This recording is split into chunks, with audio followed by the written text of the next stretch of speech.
This is Empowered Human Academy. Welcome home. Me and my most empowered state trust that everything belongs, all the tangents, all the winding trails were all part of what I needed for right here. This is about love. This is about light. This is about the idea that you have everything you will ever need. And this life of yours, this is where you grow, you expand, and you remember who you really are. I'm Abe. I'm Isaac. In Empowered Human Academy, we join with humans of all kinds to feel the inspiration that can only come with empowered living. The stories you hear today are unique, but the energy you hear today belongs to you too. So, with hearts wide open, let's begin. Hey everyone, welcome back to Empowered Human Academy. Today we have our friend and a person who works on the Lightword team, Rebecca Paul. Hey, we're so excited to have you, and let's just dive into it. How are you doing tonight?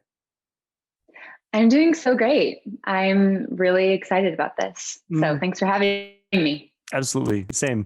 You know the drill because you work on this project. And we begin with the question of identity, right? Like who are you with your own internal consideration when you're not presenting, when you're not networking?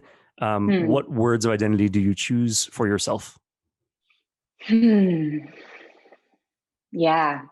I love this question so much. I love that you'll start with it.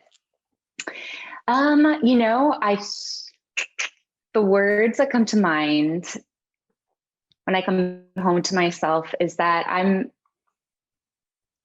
a namer, like I name things. And I'm an explorer and a pioneer, a sister, a friend, and a creator. I think each of these deserve their own episode, but let's begin at the beginning. Namer. I've never heard someone claim that as a way to be in the world. What does that mean to you? Yeah. I think it ties into writing. So I think it's like my own way of probably saying that I'm a writer, but sure. I think it's like, while writing is like probably the way that I'm most pulled to like interact in the world or express myself. I think that it feels like naming things falls under this, like, is a larger umbrella. Yeah.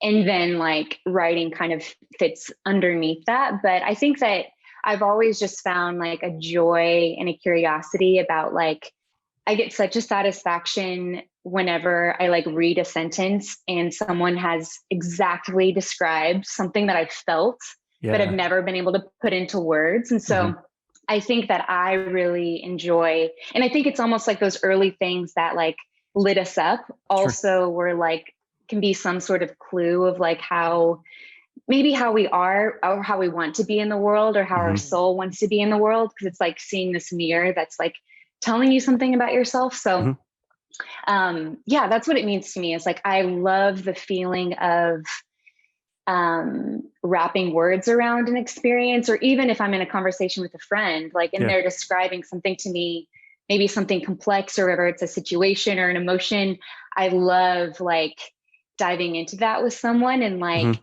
helping name things together. Like that's one of my most favorite things about like friendship, about, I don't know, like that's interesting and fun to me to like, to name things. Yeah. So, I wanted to ask how this is like, you listed a bunch of words that feel to me, and I'm curious how you feel about these. To me, they feel very active, right? You said namer, explorer, creator, like these are all verbs. Pioneer, that one's not a verb. Or no, it is pioneer. To pioneer, that's a verb. And then you say sister and friend. Do those also feel like verby to you? Like are those actions that you take, or are these? Yeah, I don't know. What's the relationship between the things that are obviously verbs and the things that, to me at least, I'm not sure immediately if they are. I want to know how you feel about it. No, that's cool. Totally. I 1000% relate to the idea of being like a sister or a friend, being like a verb. Like so that's such a good way of putting it, where it's like, it almost feels like a positioning, like like a position that I enjoy coming alongside people. I love like cheering people on, you know, like, and I think that that's like even the verb of like sistering or friending. Like I love befriending like other people that are also on their own path and I'm on mine. And like, I think it's like alongside, I think I'm like finding Totally. it as No, we roll go, with it. Yeah. but I feel like I love we're like pioneer or creator, or like can feel like not necessarily, but maybe a little bit like not lonely words, but kind of, you know, like Sure. you don't, but I think that why sister and friend belong there too is because I Yeah. really love like something I love about being alive is also that gift of companionship and the people that you find along the way, you know, and like that also feels really core to like to who I am too, you know, with those like forging my own path things I really identify with. But then I also feel like there's another huge part of my identity that's also like, oh, but I'm like, I love the kindredness in the way that you find people when you're doing those same things too, Totally. you know? A couple of words that came to mind, a word that came to mind was journey. And you talked about being alongside others, other journeys, like your sisters or your friends, and then also forging your own path. Talk to me a little bit about your relationship to the whole forging your own path. And you're a songwriter, you're a writer, you're a creative. How has being a creative and a explorer, pioneer kind of shaped your everyday in terms of like how you view yourself and how you show up in the world? I'm thinking of this like story that my dad loves to tell about me when I was little, like and it was basically like the long story short was like, I had two friends over and we were having a sleepover, and like, we were like, I was probably like 6 or something. And like one of the girls was like making fun of like a cartoon or a TV show that she thought was very uncool. And I like, my dad was listening through the door and I like stood up for it. And I was like, well, I think it's cool. Like, I don't care. You know, like I was just like very much like, you can think what you think, but I'm standing up for this thing that I like, you know, and was able to kind of like put my feet in the ground. And so I think back, it's interesting that I haven't thought about that story in a really long time, but with your question, Abe, I think it's like, there's always been something in me that was able to stand on my own 2 feet, even if that meant I had to be alone for a little bit. And it's almost like I would rather, like, if there's something in me that like, I enjoy the idea of like, where originality, it's like, you know, kind of a myth because we're always kind of vamping on other things that we're sharing with other people. But at the same time, I think that thinking back to like forging my own path, I think that like the idea of being a writer, being a songwriter, like I didn't really like grow up with watching, you know, like a close person in my life do that, you know, like it was very much like, you know, I got my first record when I was like 10, and I like opened up the album and like in the CD and like gobbled up the lyrics, and then like started going in my bedroom and writing my own, you know? So it's like, I feel like the forging my own path was kind of like, I've always just listened for that like desire that's really close to me, or the thing that it's almost like I've been okay with like having to wait as long as it takes to like figure out how to do the thing that I want to do inside of me. And so I think that it's like, it's played itself out in like moving to Nashville without like, knowing what that was going to look like, or like, I don't know. It's like, and I think with a creative path, it's probably been helpful where there really isn't really in anything an A plus B equals C. And it's like, there's always been something in me probably that's like kind of drawn to the like uncertain space, but then also had something else in me, like a fire that could like, I could stand there for a little bit until there was stable ground again, you know? Because you were following your desires, like you were talking about, like listening within. Talk to me a little bit about that relationship between you and your desires. Have you always been a person who has kind of grasped onto that and kind of run with it, or has it been tumultuous, or what's been your relationship? Have you known what they were? Like some people aren't sure immediately what they want. Yeah. Totally. Oh my God. Yeah. Yeah. I think, yes. Yes, it feels like it's such a huge thing. I think that it has been like a journey, a lot of internal work that I think I've had to do to like fully own, like, even whenever we were moving to Nashville, like my partner, my husband and I, Orion, I moved to Nashville. I I guess 6, almost 7 years ago. Wow. And like, even the simple phrase of like, whenever people would ask, cause we were, living in the redwoods, and when people ask why we were leaving, it took a lot of work for me to be like, because I want to do this, like to hold the weight of like, we're doing this because I'm following this thing. That like required, I think there was like this leveling up thing that had to happen inside of me to be like, oh, I can hold that, and totally own that. So I think that wanting things or listening for desire can be really scary because it's thrilling, but then also can be scary to feel how weighty or maybe even how intense it is. Sure.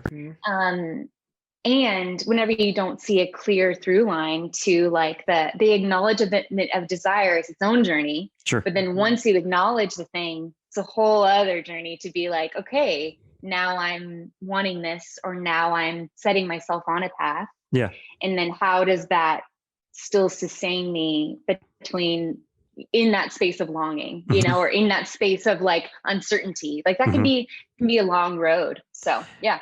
And what are you like in that journey that can sometimes be lonely once you kind of accepted that desire and have done that, have kind of moved on to the next step? What has there been a highlight or maybe a time that has really sharpened your lived experience just by simply experiencing that kind of long, maybe lonely or maybe not lonely journey post deciding that you're going to go after a desire? Yeah, that's really a beautiful question. I think that in between, like, I'm in this place right now where I think someone that I think is a patron saint of like this kind of topic, or that I've really have latched on or been fueled by a lot of her words, is Elizabeth Gilbert. She talks a lot about just kind of almost like a playfulness with your curiosity and what you desire too, because I think it's like, it can, like, I think I started out probably it being really intense of being like, okay, like this is what I want. And this is like kind of how I can map out it happening, blah, blah, blah. But then something happened along the way where I was like,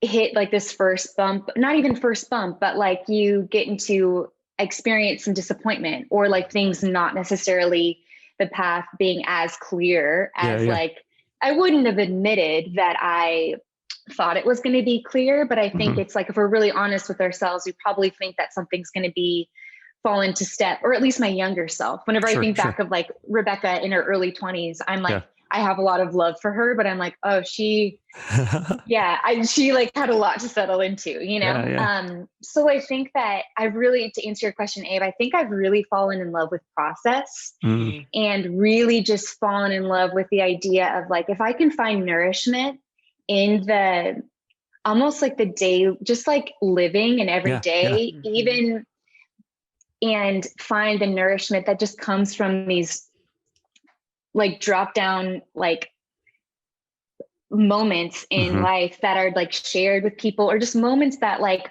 are the things that we want to make art about, or the song, the moments that you're living in that you want to write a song about, or the moments that you want to, whatever. I think that I've fallen in love with process, and just the idea of making things can be its own nourishment in itself, rather than the point of arrival, because I think that like, if we aren't careful, that cycle can begin all over again once you get to the point where you see yourself being. So I think that I'm learning that like, oh, I'm probably wired that way. I think anyone that has any sort of like ambition or like dream or quality, it's like, I feel like my work has been of just like letting the idea of the process and the making itself and the relationships in my life, those daily things, really be the thing that like nourishes me, and like allowing those things to like befriend me, like as I'm along the way, if that makes sense. Totally. It's kind of, what I see it as like, instead of on the journey being so rigid and so kind of stone cold, you're really open to experience all the and be satiated along the way. Yes. Yes. Yeah. I mean, I think that's really sustainable for sure. What's the connection or the balance between, or the interplay between, like the really active voice of like, I am creating, I am doing something on purpose, I am exercising choice and all that, and all the other language of like, I'm following this path, right? Like the language that kind of implies that there's a next step that I am yet to discover, like the following versus the making. What's the interplay between those two things? Y'all are so good. Honestly, I feel like that's such a, that's the thing. Like, I think that's the, my mind, I think that my mind is constant. It's like lives there a lot, of just the kind of like the dance between like, what's in my power and what are the things that like, the things that are in my control, or like the things that life itself is like asking me to participate in, like, as in like, come over here, like I like take this step, know, and then then there's like this surrender. And I kind of think it's like, I almost feel like it's an inhale and exhale thing. Like I almost think it's like as close as the inhale and the exhale happening right after each other. I feel like it's like both together. I think that there's certain seasons where I have had to learn to lean into, and I do think that maybe because it's determined by how we're naturally wired. Sure.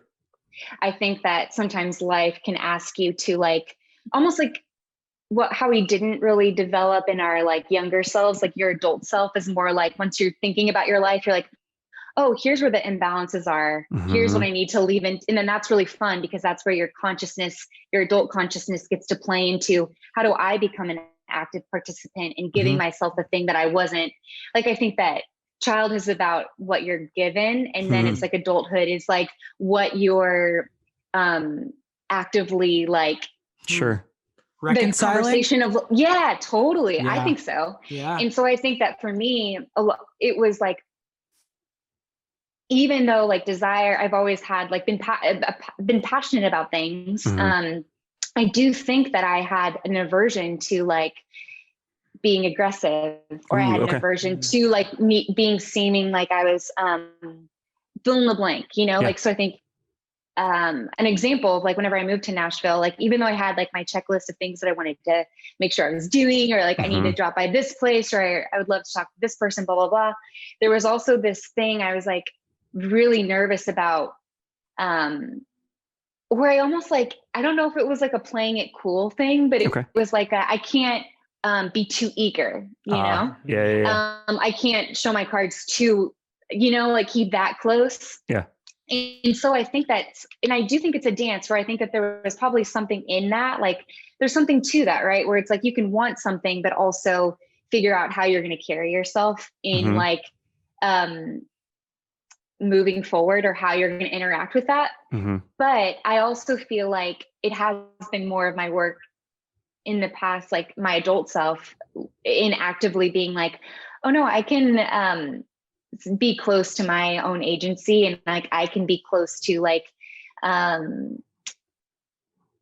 it's really a dance, because I kind of feel like if I drift too far into the like, I'm just following and I'm not doing anything, then I think that I can easily kind of slip into a depression where I'm not actively engaged, and I've like, it's like I've lost sight of the like road signs, know, and, or if I'm like leaning too hard into the, it's all on me, then I like lose a sense of like mystery and magic that like I believe is underneath all of this, Yeah. So. Mystery and magic. What is mysterious and magical to you, as it pertains to your kind of lived experience? You talked about moving from the Redwoods in California to Nashville. You're a singer-songwriter. You have a couple of EPs out. As as an artist and as a creator and as someone who forges their way, what has been mysterious and magical to you in that experience? Because there's a lot, I mean, from like my perspective, like from as a friend and as someone who has no idea also what it takes to like forge a path in terms of music or writing, like you're truly just you are creating all the time, whether it be songs or posts or books or whatever it is. What has been the magic and mystery in all of it to you? Yeah. First off, I think just being here. Like, I think just being able to have this experience of being alive, like that's the thing that I'm like, first and foremost, it begins with mystery of like, wow, you know, one, I think that the thing, like the checklist that goes through my mind is like, one, the fact that I even get to be here. Yeah. Two, the fact that my soul has like found these others, you know, like I think about, you know, like my siblings, I'm like, I could have literally been dropped into any family in the entire world. And then like the fact that my siblings and I have this really like deep connect, like soul connection with each other, like that feels really magical and mysterious to me. I think that like how Orion and I's like paths intersected, that was such like a, like literally the song that I listened to while Orion and I are getting to know each other. I'm so dramatic and I love it so much. But I like listened to Florence and the Machine's Cosmic Love, like on repeat. Wonderful. Like whenever I was like journaling about like Orion and I meeting each other, blah, blah, blah. But I think, I think that that's, you know, and for example, y'all, like just the fact that our souls find each other, that feels really magical and mysterious. I think it also like, it feels magical and mysterious to feel like held. Like, I think that there's been times in my life where my soul has felt really held whenever like the world has felt really heavy. So I think anytime I have a moment of like peace or like this like deep sense of like okayness, like even in the midst of like heaviness or like chaos or uncertainty, I think that the fact that there's like, you can find this like core of peace in the midst of so much unknown gray space, like that feels really, really magical to me. I could go on. How did you, there's a lot of things. How did you come into awareness of that space? Because I know people who don't have, or at least I've not heard from them like, oh, I have access to like a space that is a peace and a holdingness when everything else feels, less good. How do you know about that? How does one come to know about that? Yeah. This is one of those questions that I feel like we could talk about for like 5 hours. Yes, absolutely. But I guess the short and honest story is that like it really started from like childhood. Like I grew up in like a very, old Christian home, upbringing. And like, so I think that the idea of there being like a benevolent, God and force underneath it all was like painted my imagination from a young age. And granted, that belief system and beliefs and all of that is another whole conversation of how all of that has changed. And I know we could talk about that forever. So even despite all of the rearranging and the, all of the, all the pieces that have like sometimes fallen apart, come back together, or like rearranged the things in my adult self, I've been like, oh, that's something I want to keep, or actually I've outgrown that. And I think that that's something that I need to say, thank you for like taking me this far, but I'm going to keep on going from here. I think that the thing that has stayed with me is that idea of, I'm still comfortable using the language of God. I know, but I do think that it's like the fill in the blank word that you want to use. I use God because it's shorthand for my brain. It still resonates with me, but I could easily interchange that word, right? Spiritual Mad Libs. It's like the naming of it doesn't matter. I'm like, whatever that is, they can handle that. They can Mhm. handle whatever, but I feel like that sense of like, that's probably where it started. And I think that it's interesting that even after all the rearranging and deconstructing, whatever, that has stayed with me. The idea that, that love is holding this together. Yeah. The sense that like, even though I sometimes feel like my soul is crushing under the weight of trying to hold it all, because I care a lot. Like that's the other thing. It's like with sometimes it can feel like a burden, and other days I'm like, that's why I make things, is because I care a lot, but it can also be being an empath can also be like really hard. Sure. But it's like that's kind of, to answer your question, is I think that's where it comes from, is like, and I experience, like it comes in different ways. Like it comes through nature. I think that I feel it in with like, from the loving words with a friend. I feel it from like, there's been so many moments in nature where I'm like looking at, a sunset in Joshua Tree, where I'm just like, it's almost like the moments where my finiteness is up against the vastness of something else. It's like, I think it's like that liminal space is like where that feeling finds me the most, Sure. Have you ever forgotten that for a period of time?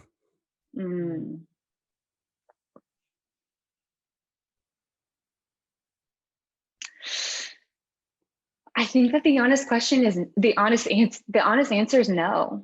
Cool. And I think that to me also feels like the mystery. Yeah. That also feels like the mystery and the magic is that, and I think it has something to do with like what I think my soul wants to do here is like that, even as we rearrange, religious beliefs or where we came from or whatever, or things break down or we outgrow things or we decide to keep things, that there's like this undercurrent, and I'm interested in that. I'm like, what is that? Like, what's that thing? And I like to hang out there, because I think that, and I feel close to that. There's definitely moments where I can feel further from it, but it's always felt like this magnetic thing that just kind of I feel like for whatever reason, it stays in my orbit, and I'm really grateful for that. Yeah. Does it help you feel hopeful?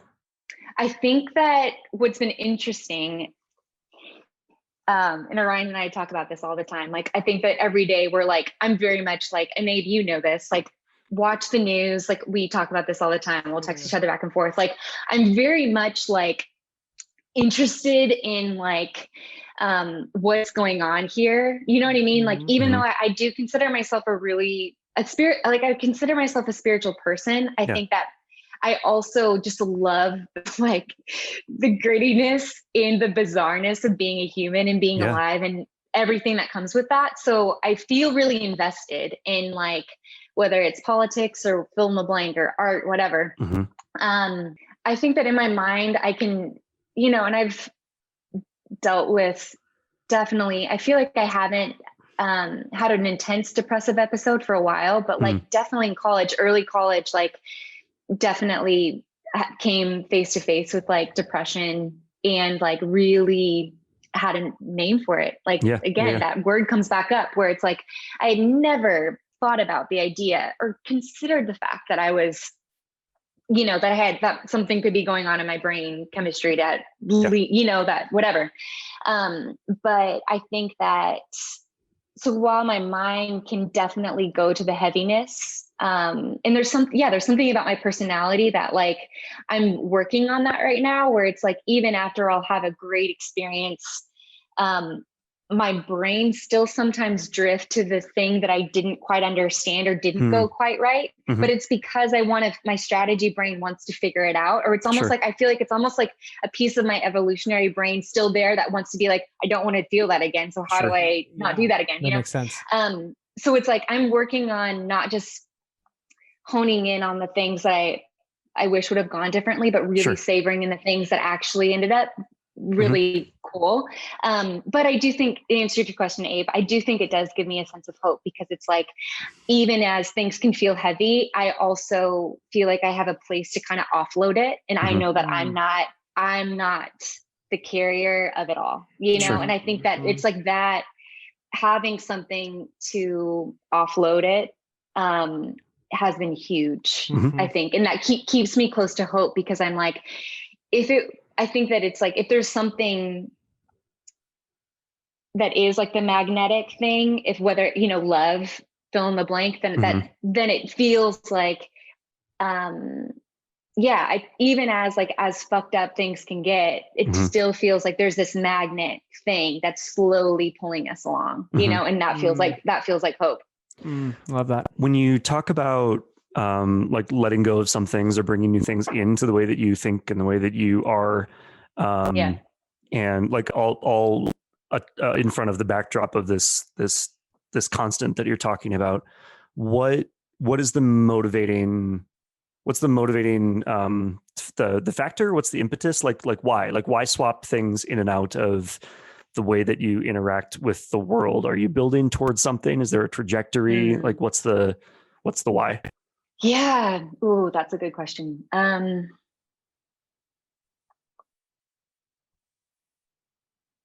Okay. This is where, okay.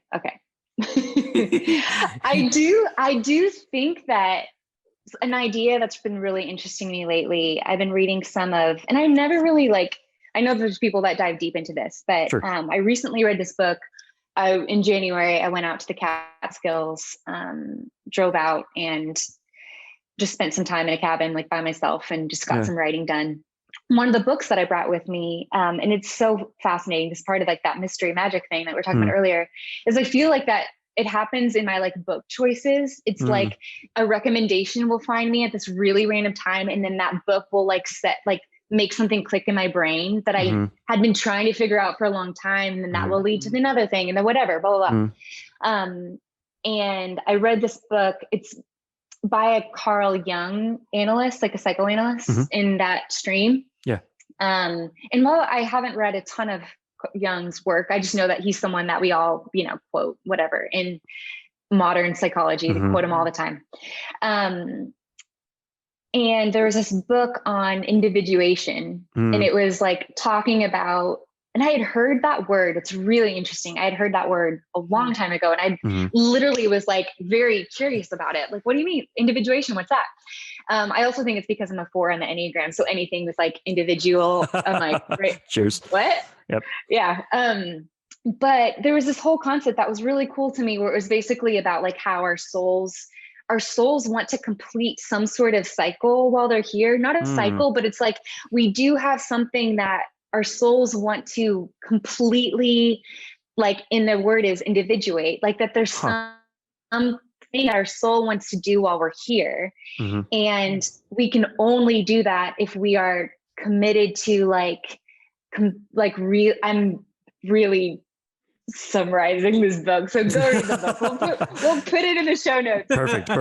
But I really related to the idea of I've always felt like there was something, and I don't know if everyone has this, maybe, or if we're honest with ourselves, everyone has this, but I do have this, I have always had this, and part of the answer, Isaac, is that I don't know exactly where I'm going, but I do feel like I have this inner compass that feels sometimes it feels like this hazy, glowy light, but I do have the sense that I'm whether it's building something, it doesn't necessarily feel like this one artistic creation that I'm gonna make, but I do think it's almost making those things is part of my soul getting to where she wants to go. And those just feel like pieces, but I do feel like I have that sense. I do think that each soul that comes into this experience of being alive has this part of the experience of being alive is letting yourself being affected, and it's wild and random. And I think there's also something that our souls want to do while they're here. And I think that's really cool and interesting.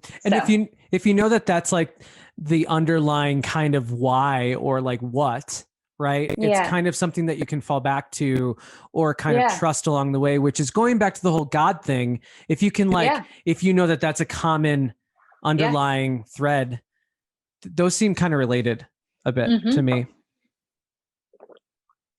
I'm just taking a sec to sit with that. I feel, I'm tearing up. I feel that also, and not to, this is not the Isaac episode. That's maybe the next episode. We'll see. We'll check the programming schedule. But Yeah, I resonate with that super hard. I don't even know what I want to ask yet. Okay, so let's talk about this with regard to like time here, I guess. Like you said from a really young age, like it was in what you were taught, it was what you felt early on, your language for it has changed, your understanding, the names, all of that is, the structures have evolved. And other words that I won't add to it. But talk to me about that sense. Like, when did you, like, what's the timeline of like Rebecca and her awareness of this thing and how that's factored into the way you conduct yourself through life? This thing being the like desire, the thing that I want to do, or this thing being like the mystery underneath everything? the specifically like I'm here to do something or to complete something, right? Like if we overlay your evolving relationship with that over like the geographic and professional and relational, whatever moves you've made in your life. How, like, if we were historians of a sort, what connections would we draw between your realization of I have something that I'm here to do and the things that you have done? Yeah.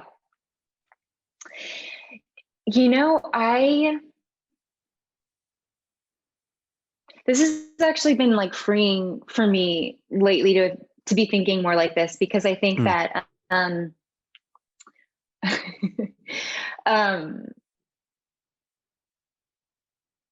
it's almost like I'm going to try to put this into words. All right, I appreciate this is why I love these are the conversations that I live for, by the way. This is so fun. Cheers.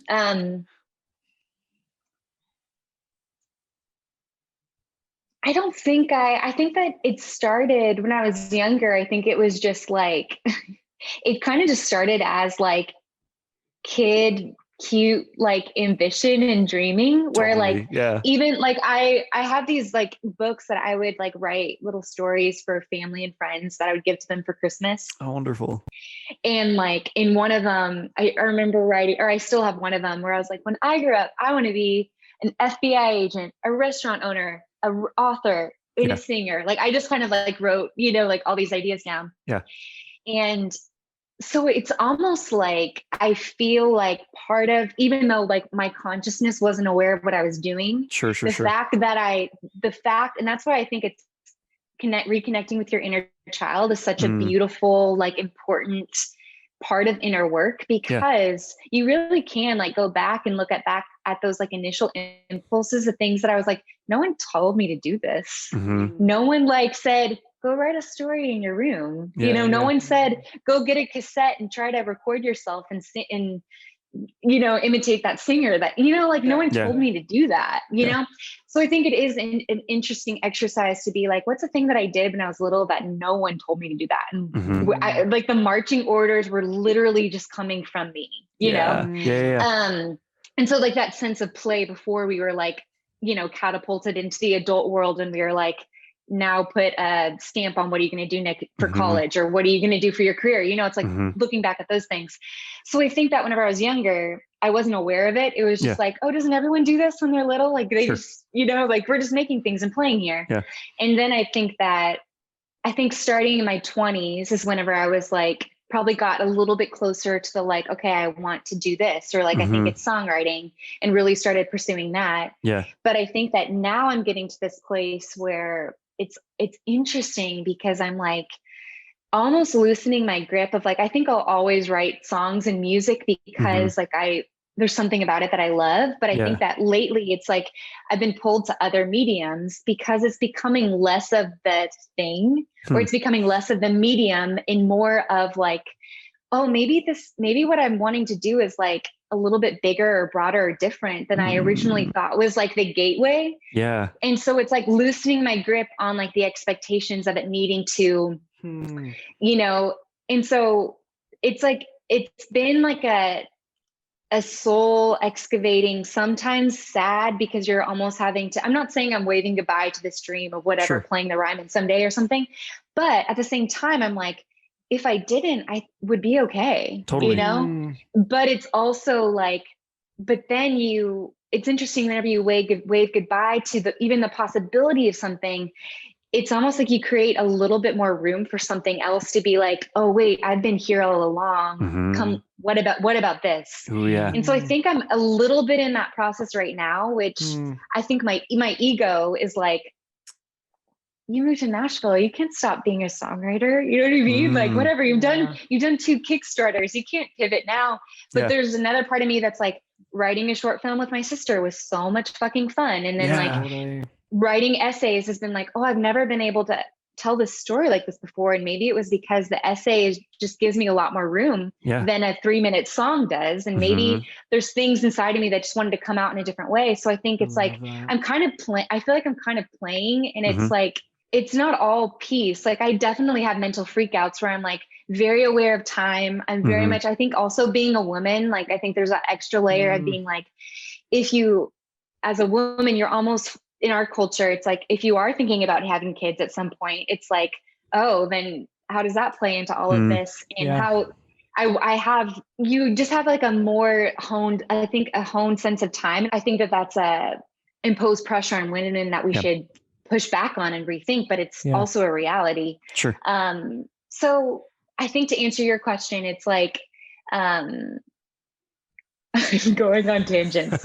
I think it's like, I'm just loosening my grip a little bit on like needing to be attached to the way that it works itself out. And more being like, maybe that's part of the surrender piece. And I'm like, if this is all bigger and more beautiful than I even thought at the beginning, like, I think that's what I want to trust, that there was never a plan B. Sure. It was always plan A. And my awareness of it is the thing that changed, not the plan B. It was always, it's all plan A. Yeah. I'm just changing, you know? And loosening up the grip allows for more to come into the picture, and you're able to experience more of all of it. I mean, maybe the long essays was a part of plan A, but you just didn't know it back then. And it only looked like songwriting or whatever. Where I was like, I have to be a singer by 12. Like if my music career, you know, whatever I thought. I think some of our greatest adventures have come from loosening the grip a little bit. Of course, we wouldn't have been able to experience it if that specific adventure if I wasn't, or we weren't in the lane that we were in. I mean, and it's all always connected. It's all always connected. But you know, but if I was step 7 into that journey, to that specific journey, I was able to see more of it. I was able to see more of what was next. In step 7. Going back to your kind of the thought about when you were younger creating things, because you know it was just kind of what you naturally did, and I think that is tied to what's happening now, because you're loosening the grip and saying like, well, this is just what naturally wants to come out, let me not stomp on that, right? So what is your how do you do that? How are you practicing that? I bet it's really hard. Because it's kind of, you are more aware now and you're more intentional now than you were back then. But how do you kind of befriend that inner earnestness that you once had when you were a kid? Not that you don't have it right now, but when we're children, we have such earnest desires that sometimes we can look back and be like, oh, haha, silly. Wow. Yeah, that couldn't be. But you know, how have you been kind of cultivating the space for that to come out again in that way? Yeah, I love that. That totally has been such a on point question, because I do think it's like recovering some of that earnestness, or has been part of the work of like reconnecting to my inner child, you know, of like being like, oh, when did Rebecca feel like she had to kind of play it cool? When did I feel like I had to do that? Or when did I learn how to do that? You know? Totally. Or just like and whether it be like, I feel like sometimes my internal world can feel really complex, because sometimes I don't even know where the wires got crossed. And I'm like, was it a social conditioning thing? Like what happened? Blah, blah, blah. But I do think there has been like a reconnecting to, you know, and spending time out doing one thing that has helped me connect to my inner child is just doing like, a program at on-site, this where Orion, my husband, works. It's like a therapy, wellness, kind of like, it's basically, it feels like 3 years of therapy in like 6 days, you know. Wow. And Okay. there's a lot of work around like reconnecting with the inner child, and that's kind of like all of it, you know. It's like at the end of the day, it's like going back to your child self and being like, hey, I'm here and we're doing this together, and like I'm bringing you with me, you know. That's like the heart of everything out there. Love that. So I do think that like as I'm reconnecting with her, it is just being like, okay, like I feel emotional feeling about it, but it's like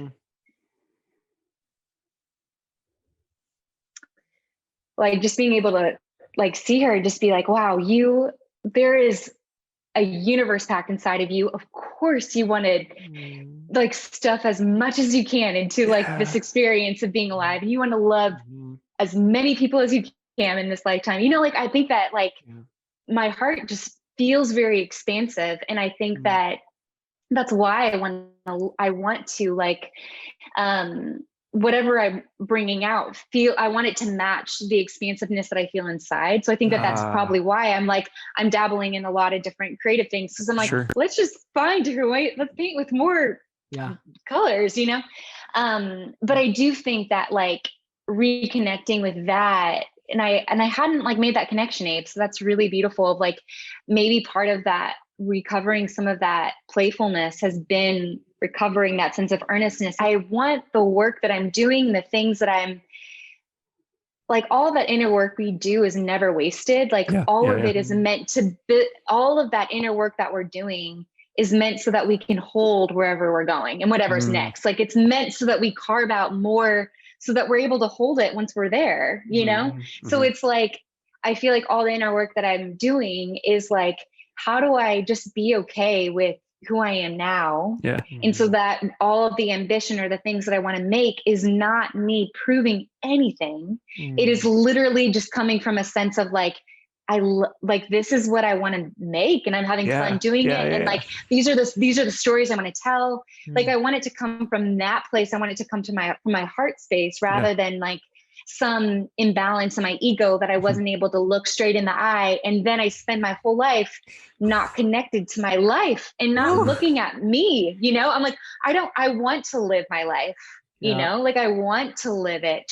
Like my life wants to be lived. And so it's like doing that ego work only frees me up to like rest in the time whenever it doesn't seem like there's a lot happening, you know, like my ego doesn't enjoy that space. My ego's like freaks out and is like, you're not doing enough, like got to work on this today or blah, blah, blah. But then like, if I can actually be rested, it's actually, that place is more productive because then I'm like, I'm not getting caught in the cobwebs. I'm like, what can we do today? Even if it's like writing a paragraph, to go do yoga, we're fine. It's going to happen, you know, like if this thing wants to come out, it's going to come out. So, and it's coming from a place of groundedness, which again, tying back to what you were talking about earlier, the stable ground that you can revert back to, that is always kind of solid, right? Love, confidence, freedom, expansion, whatever it is. There's so much power in that space. And I think like what I get excited about is always kind of falling back into that space. Because that's what I feel like is our natural essence and our natural state. I love that. And sometimes we've fucked ourselves over in a lot of ways. And a lot of times, like we're not perfect, we're human, that's the beauty of living, but it's always this like invitation to fall back into that space because what comes out of that is what you're talking about. Like it's so powerful. That feels like the game almost, like how I'm interpreting this and applying it to my own life. Like we go from like a childhood purity and we start to develop like a social construct. Like all these structures getting loaded in, and we develop like an adult brain that knows how to do a variety of things. And so the game then maybe is to take like the deep constants of who we are as souls, and then use the machinery of like the human brain and body and whatnot to then express whatever that is. Kind of like what you were saying, Rebecca, like I love that. Love that. Kind of like what you were saying, Rebecca, like inviting that former self to do life with you now. Right. Yeah. And it's not just like your adult self. It's like who you've actually always been in this, and then inviting that into this current moment. I mean, that's similar to what you were saying. But that is really fucking cool. Yeah. That's cool. I mean, there's I mean, this year in quarantine has invited me to do that, like, because if I'm just by myself with Isaac, I'm gonna like dress up and be obnoxious, and then also hop on a podcast talking about some, philosophical shit with some friends. Like, and both of those can be simultaneously companions, right? Oh yeah. Yes. It being okay. Yeah. I'm literally thrilled to hear you speaking so I want to use the word freely, but it's not with the usual connotations of like you're like, I don't know, however that word normally gets used. The way that I use it here is it's very clear to me that you are speaking things that you are, that you're sure of, and that, not because you made some decisions, although that has been part of the process, but that you're speaking from a knowing that is inherent to you. And that, like, as a friend and peer and other human who's out in the world doing things, I feel excited seeing and hearing you do this. So thank you in all the ways that you add yourself to the world and the ways that you are expressing yourself. It's a privilege to be around you. The way we close is with 2 questions, as you may know. And so the penultimate question is, what does an empowered Rebecca Paul feel like? And look like. Feel like and look like. Thank you. What are the attributes of an empowered Rebecca Paul? Yeah.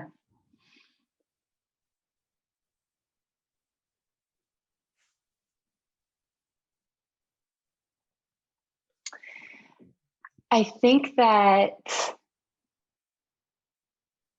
okay.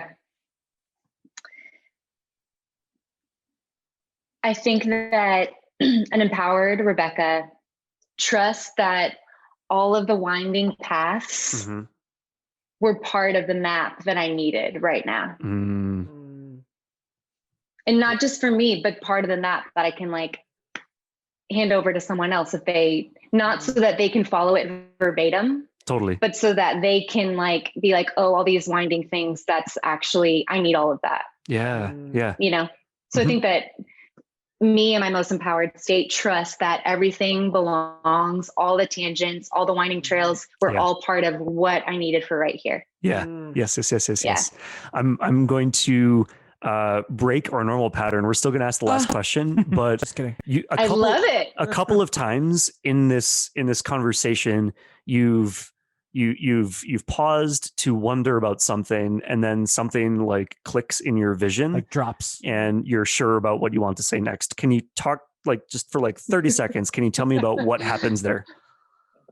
Part of that is a hilarious answer. Part of that is just that Jill and I talk about, I have my sister Jill, who is brilliant and amazing. And y'all know well. We have this thing, I forget what we call it, but she has coined it as something where it's like my figuring out face, where it's like, whenever we're talking about something, I will just pause for a really long time. And she's just like, it's just part of how we communicate now, where she's like, I know you'll find it. I know you'll find it. But I think that in that moment, I think I'm trying not to, I'm probably giving myself space to settle in. Sure. Like I'm giving and not just because I do think that I kind of have I think that that's probably what it is just being like, giving space for me to drop down. And I think that that's what's happening. Like drop down. Go ahead. Sorry. Like dropping into, it's like, I'm almost like sifting. I think I'm borrowing language from Glennon Doyle, but she talks about, it's almost like you're sinking into this like underwater kind of space, like sinking into it. So that's where she talks about her inner knowing is like, she kind of has to sink in. And that kind of is what it feels like. It's like, I'm quieting maybe any of the people pleaser tendencies to like come up with something fast. Sure. Or like filling a space. It's like, I'm almost like I'm clearing that. I'm allowing that to happen, that cycle to happen. Yeah. And I'm allowing myself to sweat a little bit. And I'm also being like, what's actually the true thing that's underneath all of that? It can take me a little bit to get there, but I know that I get there. I just have to give myself a beat sometimes. Sure. And when you find it, it's just something that, like it's obvious to you, or like, what's the feeling of like, I've landed there? Yeah. Maybe it's something in my body. Like, it's almost like, a click. It's like it's something in my body just feels like it's almost like the tip of a breath. Like whenever you know that you got the last little bit, and you know when you're taking a deep breath, it kind of feels like that, where it's like, and in this case, I think it was something that I knew that I had. It's almost like something, because we've talked about this before, I don't consider myself a verbal processor. I'm very much like internally processed. So I think that sometimes in that moment too, I'm just thinking like, what's something that I know I've processed that has felt true, and takes me a minute to grab it because I'm not finding it in the moment. But what's been cool about this conversation is I feel like there's been things in our conversation where I'm like, oh, I haven't talked about this in a long time, or I don't think that that's why conversation is so cool, is because I don't know if my own mental thread would have gotten me here. Totally. And that's why it feels like a cool collaborative thing, Well, and a lot of it, this conversation, you've just automatically responded. So a lot of it was just already there, which is really cool. I mean, I felt like this conversation very flowy. I mean, it's almost been an hour and we're wrapping up here, but like so fast, right? The word flow keeps on coming to my mind, but everyone says that literally at the end of every podcast. So fast. People go so fast. Yep. Final question. What do you know for sure?